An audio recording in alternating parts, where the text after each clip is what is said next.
স্বৈরাচার বানিয়েছে, প্রশাসনের এখনো বিচার হয় নাই। এই সচিবালয়ে বসে বসে সচিবরা শেখ হাসিনাকে খুনি হাসিনা বানিয়েছে, তাদের বিচার হয় নাই। যে আইন শৃঙ্খলা বাহিনী গুম খুন হত্যার সাথে জড়িত ছিল, তাদের বিচার হয় নাই। অন্তর্বর্তীকালীন সরকারকে বলতে চাই, ট্রান্সফার কোনো সমাধান নয়।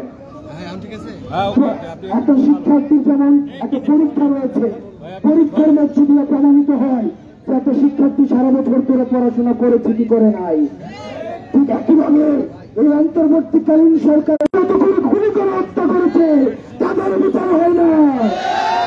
যে সরকারের পৃষ্ঠপোষকতায় সীমান্ত হত্যা হয়েছে, তাদের বিচার হয় না।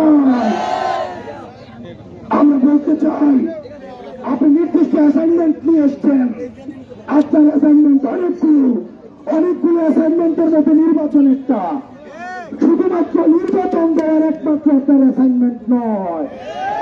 অন্য রাজনৈতিক দলগুলোকে বলতে চাই, আপনারা যেভাবে টাইম ফ্রেম দিয়ে নির্বাচন চাচ্ছেন, ঠিক একইভাবে টাইম ফ্রেম দিয়ে আপনারা বিচার এবং সংস্কার চান। দেশের অনেক রাজনৈতিক দলের এখন মায়া জন্মেছে। আমরা বলতে চাই, এই সংবিধান হচ্ছে আওয়ামী লীগের টেক্সটবুক, এই সংবিধান সংস্কার জরুরি।